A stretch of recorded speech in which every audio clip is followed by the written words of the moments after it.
Bonjour et bienvenue dans cet exercice corrigé sur les intégrales et le lien avec la vitesse moyenne ou la valeur moyenne en général. Dans cet exercice, on va commencer par faire des questions un petit peu basiques sur les calculs liés aux vitesses, aux distances et au temps. Et après, on fera le lien avec les aires sous la courbe et les valeurs moyennes de vitesse. Alors, on va aller assez vite au début. Si un automobiliste roule pendant 40 minutes à 75 km/h, quelle distance aura-t-il parcouru? Bon, euh, on peut ici s'en sortir en faisant des calculs directs, mais pour que ce soit bien clair pour tout le monde, je vais faire avec des produits en croix. Donc on commence par faire un petit tableau avec la distance en haut et le temps en bas. Donc notre valeur de référence c'est 75 km par heure. Donc s'il va à 75 km par heure, il fait 75 km en une heure. Et là, on aurait envie d'écrire 40 minutes pour pouvoir faire notre produit en croix, parce que évidemment, si je fais des produits en croix et un tableau, c'est parce que à vitesse constante, la distance et le temps sont proportionnels. À vitesse constante, si vous allez deux fois plus loin, vous aurez besoin de deux fois plus de temps, et vice versa. Donc on a le droit de faire des produits en croix. Mais pour les faire, il ne faut pas se tromper, en l'occurrence, il ne faut pas écrire 40 minutes ici, puisque quand vous faites ça, vous mélangez les heures et les minutes. Donc il vaut mieux faire un choix, et là autant mettre tout en minutes, donc 60 minutes. Donc 75 fois 40 divisé par 60, on fait ce calcul là, et on obtient 50 km. Donc il aura parcouru 50 km. On avance. Si un automobiliste roule pendant 2h20 à 110 km/h, quelle distance aura-t-il parcouru? Eh bien, on va faire exactement la même chose. Hop, hop. Sauf que cette fois, il va à 110 km/h, donc 110 km. Et là, on anticipe, puisque on a 2h20, on ne peut pas écrire 2,20 heures. Hein, vous souvenez-vous, ce n'est pas, ça ne correspond pas à cela. Donc, on va probablement mettre tout ça en minutes. Donc, pareil, on va mettre 110 km en une heure, ça correspond à 110 km en 60 minutes. Et les 2h20 ici, on va les mettre en minutes. 2 heures, c'est 2 fois 60, c'est-à-dire 120, plus 20, ça fait 140 minutes. Et le produit en croix ici nous donne 256,666, c'est-à-dire environ 257 km. On arrondit, hein, on arrondit. Hein. Hop. Je mets juste le petit symbole arrondi pour que ce soit clair. Et voilà. Et on va pouvoir continuer. S'il parcourt 540 km en 4h20, quelle a été sa vitesse moyenne? Donc, quand on demande la vitesse moyenne, on se demande 540 km en 4h20, proportionnellement, s'il ne roule que une heure, avec cette vitesse-là, quelle distance est-ce qu'il fait? Donc pareil, proportionnellement, on continue à faire notre petit tableau, et là, on a 540 km en 4h20, donc 540 km en 4h20, donc 4h20, 4 fois 60, 240, plus 20, 260 minutes. Et donc, nous, on veut la distance qui correspond à 1 heure, c'est-à-dire 60 minutes. Et donc, on fait 540 fois 60 divisé par 260. On a 124,6 environ, donc à peu près 125 km. On fait des arrondis au kilomètre, hein, puisque là, c'est surtout le principe qui nous intéresse. Donc, sa vitesse moyenne, ici, je me permets une petite phrase pour vraiment clarifier. S'il fait 125 km en 60 minutes, sa vitesse moyenne est 125 km par heure. 125 km par heure, c'est bien ça, c'est en une heure. Combien est-ce qu'il fait? Excusez-moi, un peu de mise en page. Voilà. Allez, on avance. S'il parcourt 85 km en 35 minutes, idem, on se fait un petit tableau. 85 km en 35 minutes. 85 km en 35 minutes. Donc en 60 minutes, c'est parce qu'on veut, on veut en kilomètres par heure, donc combien de kilomètres en une heure, donc en 60 minutes. 85 fois 70 divisé par 35, pardon. Environ 146 km.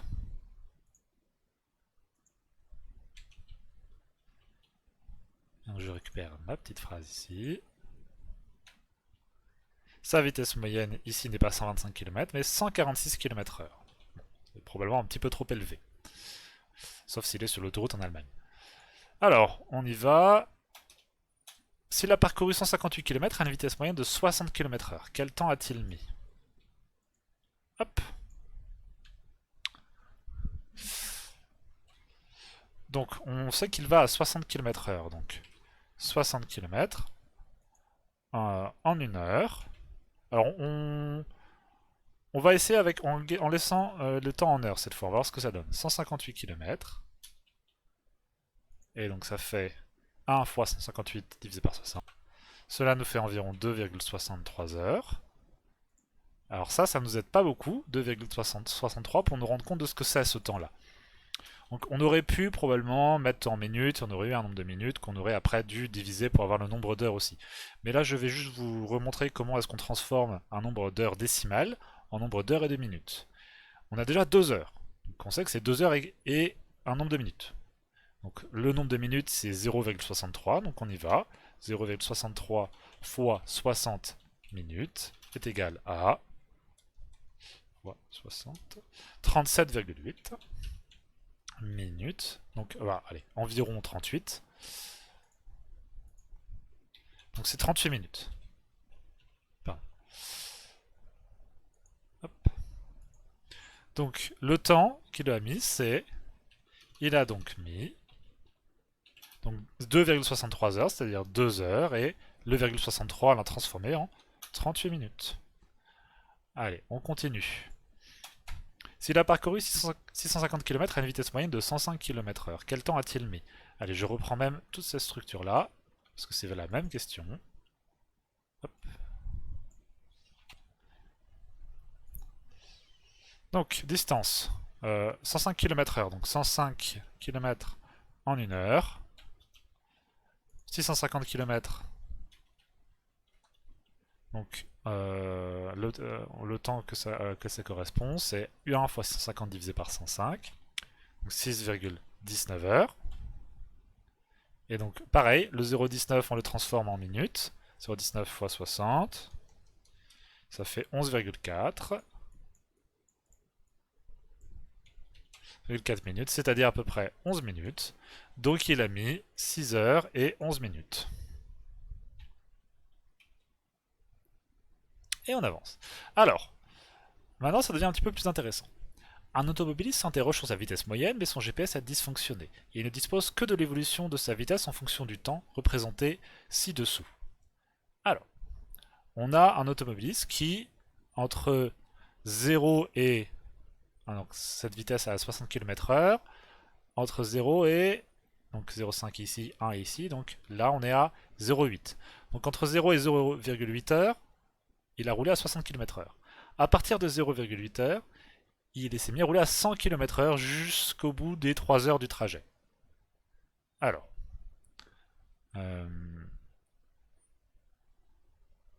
pour avoir la distance totale qu'il a parcourue, on va devoir séparer ce trajet en 2 phases. On va d'abord s'intéresser à la première phase qui est ici. Donc, hop. S'il roule à 60 km/h et qu'il a fait ça pendant 0,8 heures, on va pouvoir faire un nouveau tableau comme on a fait avant. Donc première phase, il a roulé à 60 km/h de 0 à 0,8 heures. Donc 60 km/h, ça veut dire que il ferait 60 km en 1 heure, mais là il a roulé que 0,8 heures, donc on le met là. Vous voyez là, il ne faut vraiment pas transformer en minutes parce qu'on a déjà des heures décimales. Et comme ce sont les heures décimales qui nous permettent de faire des calculs avec des durées, eh bien on les garde. Franchement, on va pas s'embêter. On le fait le petit produit en croix. Le petit produit en croix ici qui revient à faire 60 km par heure, donc fois 0,8 divisé par 1. Donc en fait 60 fois 0,8. Et cela nous fait 48 km. Et je vais faire la deuxième phase. Donc ça veut dire qu'on sait sur la première phase, il a roulé 48 km. Deuxième phase. Donc là, il a roulé à 100 km/h de 0,8 heures à 3 heures. 0,8 heures à 3 heures. Allez, donc entre parenthèses, entre 0,8 heures et 3 heures, cela fait soit 3 moins 0,8 égale 2,2 heures de durée. Il roule à 100 km/h pendant 2,2 heures. On refait un petit tableau. Hop. Donc 100 km/h cette fois. Donc 100 km/h. Donc 100 km ici. En 1 heure. Ça on ne sait pas encore. Pendant, on a dit 2,2 heures. Et ici, donc pareil, on fait 100 fois 2,2 divisé par 1. Donc 100 fois 2,2. Et cela fait 220. 220 km. Donc, il a donc en tout parcouru, donc dans la première phase 48 km et dans la deuxième phase 220 km. Donc 48 plus 220 est égal à 268 km. Alors, ça c'est la version vraiment pour ne pas perdre de vue qu'on avait fait ça dans les premières questions. Mais je vous ai un peu indiqué que le produit en croix là il est assez simple. C'est ça fois ça divisé par 1. Donc juste ça fois ça. Donc la vitesse en km par heure fois le temps. La vitesse en km par heure fois le temps. Et c'est normal. Puisque par exemple, j'écris juste ça temporairement en bleu. Hop. Donc, rouler 3 heures à 50 km par heure. Bah, si chaque heure que vous roulez, vous faites 50 km, si vous roulez 3 heures, vous faites 50 km, bah, fois 3 heures, et ça fait 150 km. En fait, c'est logique. Si vous prenez des kilomètres par heure et que vous le multipliez par des heures, ça vous donne des kilomètres. C'est normal. Et donc ici, c'est un petit peu la même idée. C'est-à-dire que vous avez 60 km par heure pendant 0,8 heures. Donc le nombre de kilomètres qui est fait dans cette première phase, c'est 60 fois 0,8. Et cela correspond, en fait, à la surface de ce rectangle. C'est-à-dire ça fois ça. Donc c'est comme dans l'exercice qu'on a fait sur les débits en cours, c'est-à-dire le nombre total de kilomètres qui est parcouru par cette voiture revient à multiplier sa vitesse par le temps, et ça nous donne, ça correspond en fait à la surface sous la courbe qui nous donne la vitesse. Et c'est pareil pour l'autre phase. Rouler à 100 km/h pendant 2,2 heures, eh bien la distance qu'on fait c'est 100 km/h fois 2,2 heures. 100 fois 2,2. Donc la surface aussi de ce grand rectangle. Donc on peut l'expliquer ici. Hop, je vais retourner en noir.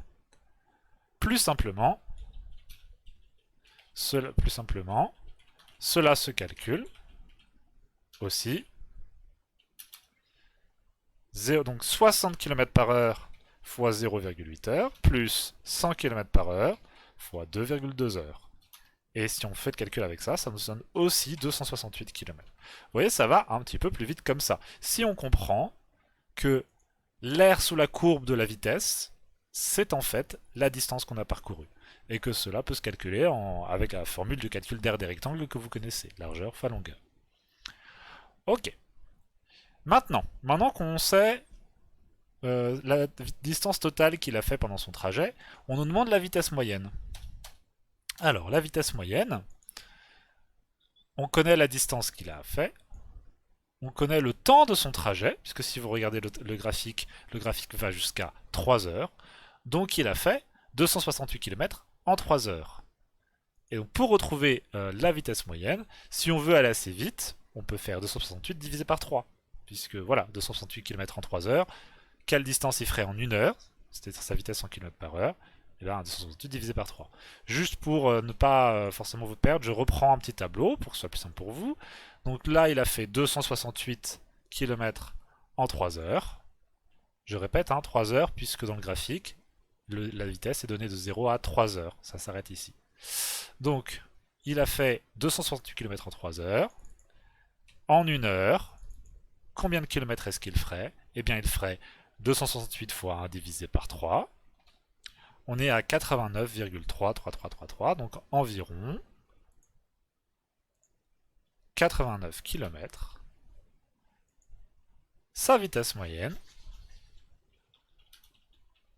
est environ 89 km par heure. Si vous voulez tester, vous faites 268 divisé par 3 et vous trouverez exactement la même chose. On passe à la question 8. Il existe des portions de route dites de radar tronçon, qui repèrent l'entrée des voitures dans la zone, et mesurent le temps qu'elles mettent à ressortir. Cela permet au radar de calculer la vitesse moyenne de la voiture sur toute la portion de route, et de sanctionner un dépassement de la limite. Par exemple, une portion de route contrôlée par radar tronçon fait 147 km, la vitesse est limitée à 90 km/h. Alors avant de continuer, je veux juste m'assurer que vous comprenez bien la notion de radar tronçon. Donc, imaginons que vous partez de la ville de Brest. Ah, donc vous avez une caméra qui vous repère en train de partir de Brest à 15 h. Vous arrivez à la ville de Quimper, donc 50 km plus loin, et une caméra vous repère à Quimper à 15h06. Donc, la caméra, le réseau de caméras connectées se dit, oh là là, lui il a fait 50 km entre Brest et Quimper en 6 minutes. Donc il a probablement dépassé la vitesse autorisée. Et on peut lui donner une amende. C'est ça un radar tronçon. Il ne mesure pas votre vitesse à un moment donné, il mesure le temps que vous avez mis pour faire une distance connue. Et voir si, pour faire le temps que vous avez fait, vous avez probablement dépassé la vitesse autorisée ou pas. Donc c'est sur ça qu'on va réfléchir ici. Donc si par exemple une portion fait 147 km et que la vitesse est limitée à 90 km/h. Un automobiliste traverse la portion en 1h30. A-t-il commis un excès de vitesse? Eh bien, pour savoir s'il a commis un excès de vitesse, on va calculer sa vitesse moyenne, 1h30 pour faire 147 km. Quelle distance fait-il en 1 heure? C'est proportionnellement à ces deux valeurs-là. Donc on y va avec le tableau. Il a fait les 147 km de la portion. 147 km de la portion en 1h30. Alors, là, on va essayer de gagner du temps. Au lieu de mettre ça en minutes et après repasser à 60, 1h30, c'est 1h30. Donc on sait que c'est 1,5 heures. Je ne demande pas que vous sachiez convertir 1h24 en heure décimale, mais 1h30, franchement, on sait que c'est 1,5 heures. Ne mettez jamais 1h30 dans vos calculs tels quels. Ça n'est pas 1,30. 1h30, c'est 1,5. Et on veut la vitesse moyenne en km par heure, donc combien de kilomètres en 1 heure. Donc on met proportionnellement, ça fait combien de kilomètres en 1 heure, ici. Le produit en croix ici, c'est 147 fois 1 divisé par 1,5, c'est-à-dire en fait, si vous réfléchissez bien, vous faites 147 km divisé par 1,5. C'est normal. Si vous voulez des kilomètres par heure, vous devez prendre des kilomètres et les diviser par des heures. Et donc ça fait bien une vitesse en kilomètres par heure. Et ici, le calcul nous donne 98 km. Donc, sa vitesse moyenne est de 98 km par heure. Il a commis un excès de vitesse. Forcément.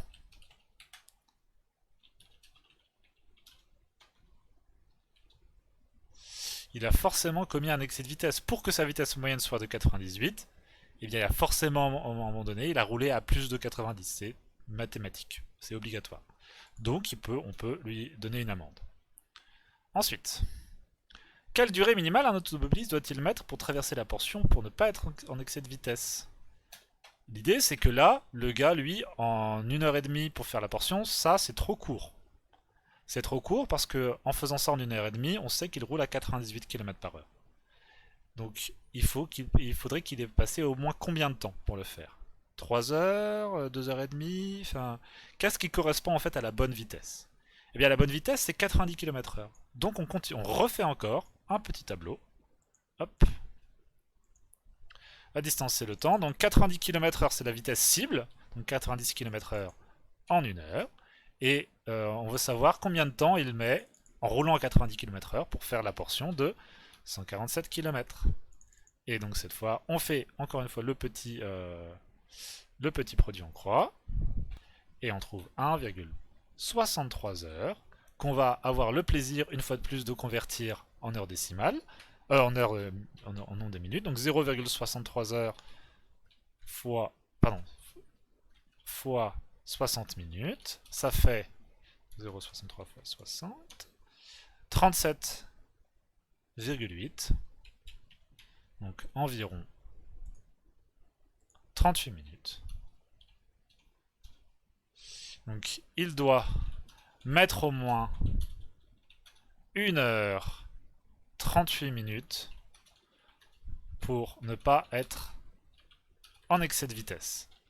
S'il traverse là, s'il arrive à arriver à l'autre bout de la portion de radar tronçon en moins de 1h38, et ben là il sera détecté comme ayant roulé trop vite, puisqu'il a forcément roulé à plus de 90 km/h s'il est à moins de 1h38.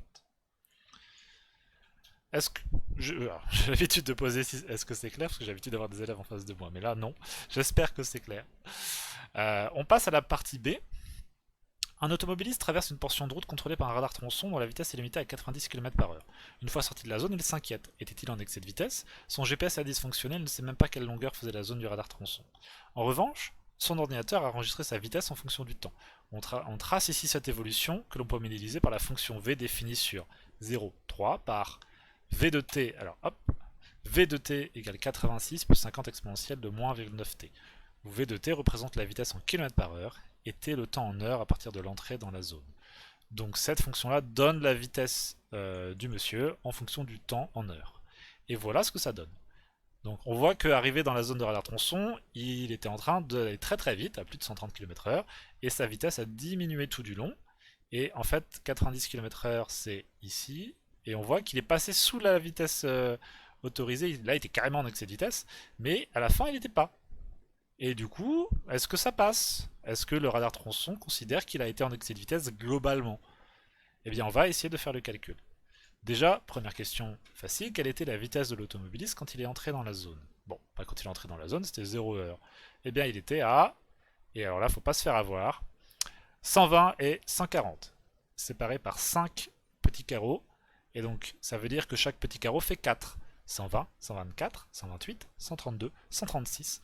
Donc il était à 136 km/h. Graphiquement, il roulait à 136 km/h.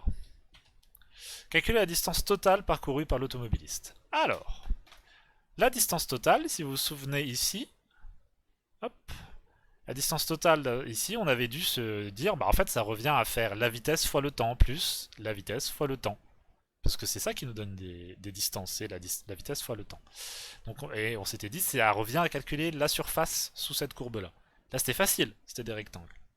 Mais ici, c'est pas du tout des rectangles, c'est pas du tout droit. Donc, comment est-ce qu'on calcule l'air sous cette courbe pour avoir la distance totale, donc vitesse fois temps? Bah, vous pouvez pas faire juste un nombre fois un autre nombre. Ça marche pas, c'est pas un rectangle. C'est vraiment une figure un peu tarabiscotée. Pour avoir l'air sous la courbe, vous êtes obligé de prendre la fonction et de l'intégrer entre 0 et 3. C'est ce qu'on va faire ici avec la calculatrice. Alors, je remonte un petit peu pour avoir la fonction. Je vais dans le mode graphe. Je rentre l'expression, donc je vais la supprimer pour pouvoir la re-rentrer, vous allez voir. Donc 86 plus 50 exponentielle de moins 1,9t. Comme d'habitude, on vérifie bien qu'on est en mode y égal, donc y1, y2, y3, y4. Si vous avez quoi que ce soit de ces trucs-là, vous allez dans type et vous avez y égal, pour être sûr que ce soit bien ça. Donc allons-y. 86 plus 50, donc exponentielle, de moins 1,9. Alors, et t ici, bah, c'est x, hein, c'est la fonction... là, ça s'appelle t parce que c'est du temps, mais on aurait pu dire avec x, c'est exactement la même chose. On valide ça. On draw. Alors, vwindow, donc 0, 3. Hop, on redraw. Et si vous ne voyez rien ici, vous faites zoom auto. Et voilà, normalement, vous trouvez bien la courbe ici. Maintenant, on va faire l'intégrale avec gsolve. Et on fait défiler les options du menu gsolve avec F6. Et on voit l'intégrale ici. F3. Comme d'habitude en intégrale, il ne nous dit pas grand chose à part lower, mais on n'oublie pas que ça veut dire qu'on doit lui donner la borne inférieure de l'intégrale. On a dit qu'on intégrait entre 0 et 3, donc 0 et 3. On tape tout simplement hein, les limites et on valide avec x. Et on voit que l'intégrale, c'est 284,22, etc. Donc, qu'est-ce qu'on vient de calculer? On vient de calculer l'intégrale entre 0 et 3, donc on va le noter correctement. Si on veut le noter correctement, c'est ça qu'on doit mettre. L'intégrale, donc le symbole intégral, de 0 à 3, de v de t dt. V de t, c'est l'expression, c'est le nom de notre fonction, c'est v de t. Et dt, c'est juste ce qu'on met à la fin des intégrales pour dire que l'intégrale est terminée et pour dire qu'on a intégré sur la variable t. Si ça avait été v de x, on aurait juste mis dx. Faut pas que ça vous perturbe ça. Et donc on a dit que ça valait combien? On a dit que ça valait à peu près, la calculatrice nous a dit, à peu près 284. Donc 284, la distance totale parcourue est 284 km. En déduire la vitesse moyenne qui a été relevée par le radar tronçon. Pas comme dans la partie A, on a maintenant la distance totale et on a aussi le temps de trajet total, 3 heures. Donc on va faire exactement le même raisonnement. Donc 284 km en distance, qu'il a effectué en 3 heures. Donc en 1 heure, c'est-à-dire parce qu'on veut la vitesse en km par heure, 284 divisé par 3 en fait, 284 fois 1 divisé par 3, cela revient à 94,66666, donc environ 94,7 km. Sa vitesse moyenne était de 94,7 km par heure. Et enfin, question 4, sachant que les radars tronçons appliquent une marge de tolérance de 5 km par heure, alors ce qui n'est pas forcément vrai. J'ai marqué ça par analogie avec les radars que l'on connaît habituellement, mais je crois que les radars tronçons n'ont pas de marge de tolérance parce qu'ils sont beaucoup plus précis. Mais bon, admettons qu'il y ait une marge de tolérance de 5 km par heure. L'automobiliste sera-t-il verbalisé? Eh bien, sa vitesse moyenne était de 94,7 km par heure, la limite de vitesse était, hop, tac tac tac tac tac, 90 km par heure, et il y a une marge de tolérance de 5 km par heure, donc il aurait pu avoir le droit de rouler à 95. Il est limite avec 94,7, mais normalement ça passe. Avec 94,7 km par heure, il est encore sous le seuil de tolérance. Il ne sera pas verbalisé. Et voilà. Alors, c'est un exercice où il n'y a pas tant que ça d'intégrale, parce qu'il n'y en a qu'une au final, mais ça montre bien que l'intégrale peut servir à calculer des vitesses, des moyennes, que ce soit des vitesses moyennes ou des moyennes de quoi que ce soit. Vous pourrez le rencontrer dans d'autres exemples. Mais à retenir, bien sûr, c'est que l'intégrale calcule l'air sous une courbe. Tout ce qui est vitesse, kilomètre-temps, retenez que à vitesse constante, la distance et le temps sont proportionnels et qu'on a donc le droit de faire des produits en croix. Mais cela n'est valable qu'à vitesse constante. Et ne faites pas l'erreur de croire que le temps et la vitesse sont proportionnels, parce que ce n'est pas vrai. Ce qui est la distance et le temps qui le sont. Retenez aussi que 1,63 heures, ça n'est bien sûr pas 1 heure et 63 minutes. Que quand on fait des calculs avec des heures, c'est toujours des heures décimales. Et que si on veut donner le résultat de manière intelligible, on doit faire la conversion de la partie décimale. Le 0,63, on fait 0,63 fois 60, et ça nous donne un nombre de minutes qui nous permet de répondre correctement.